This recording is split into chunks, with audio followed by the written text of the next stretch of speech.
6 வந்து இந்த ஷார்ட்ஸில் வந்து நம்ம பார்க்கலாம். நெபுலா கிளவுடுன்ற கிளவுடில் இருந்தால் எர்த் வந்து 5 பில்லியன் இயர்ஸ் அகோ வந்து ஃபார்ம் ஆகிருக்கு. அந்த இனிஷியலாக அந்த நெபுலா கிளவுடில் வந்து அதிக அளவு வந்து பார்த்திங்கன்னா ஹைட்ரஜனும் ஈலியமும் தான் ப்ரெசென்ட் ஆயிருந்தது.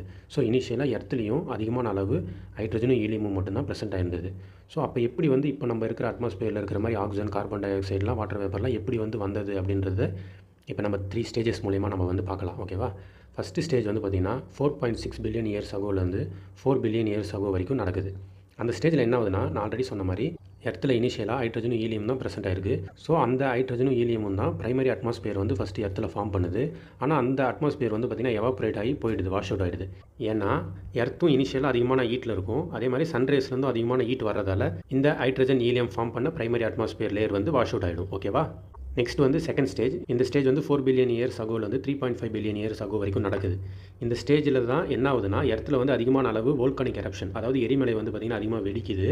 அந்த எரிமலை வெடிப்பின் காரணமாக நிறைய அமௌண்ட் ஆஃப் வாட்டர் வேப்பரும், கார்பன் டை ஆக்சைடும், கொஞ்சம் அமௌண்ட் ஆஃப் நைட்ரஜனும் இந்த அட்மாஸ்பியரில் வந்து பார்த்திங்கன்னா கலக்குது, மிக்ஸ் ஆகுது.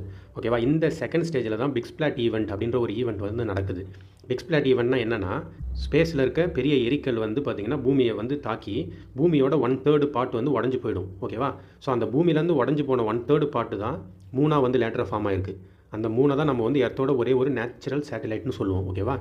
இந்த வோல்கானிக் எரப்ஷன்லேருந்து ரிலீஸ் ஆகிற அந்த வாட்டர் வேப்பர், கார்பன் டை ஆக்சைடெலாம் காம்ப்ளெக்ஸ் கெமிக்கல் ரியாக்ஷன் மூலயமா ஒரு க்ளவுடாக வந்து ஃபார்ம் ஆகும். அந்த க்ளவுட்ஸ் மூலயமா மில்லியன் ஆஃப் இயர்ஸ் வந்து இந்த பூமியில் வந்து ரைன்ஸ் வந்து பேஞ்சிட்டே இருக்கும். ஓகேவா? ஸோ ரைன் அப்படி பேஞ்சிட்டே இருக்கிறதால இந்த எரிக்கல் மூலயமா பூமியிலேருந்து 1/3 பார்ட் கழண்டு போய் மூணாக மாறிச்சுன்னு சொன்னல.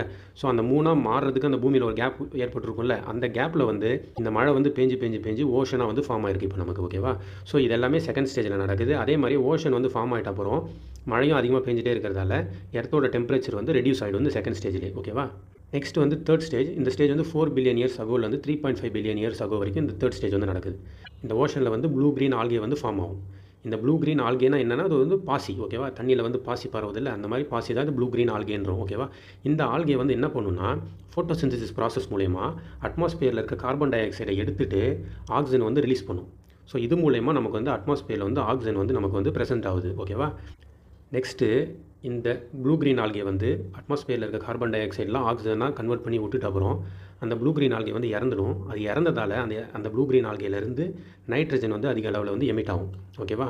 ஸோ இது மூலயமா தான் இப்போ நமக்கு கடைசியாக இருக்கிற ஆக்சிஜன், நைட்ரஜன், கார்பன் டை ஆக்சைடுன்ற கேஸ்லாம் இந்த 3 ஸ்டேஜஸ் மூலயமா தான் நமக்கு வந்து கிடச்சிருக்கு. ஓகேவா?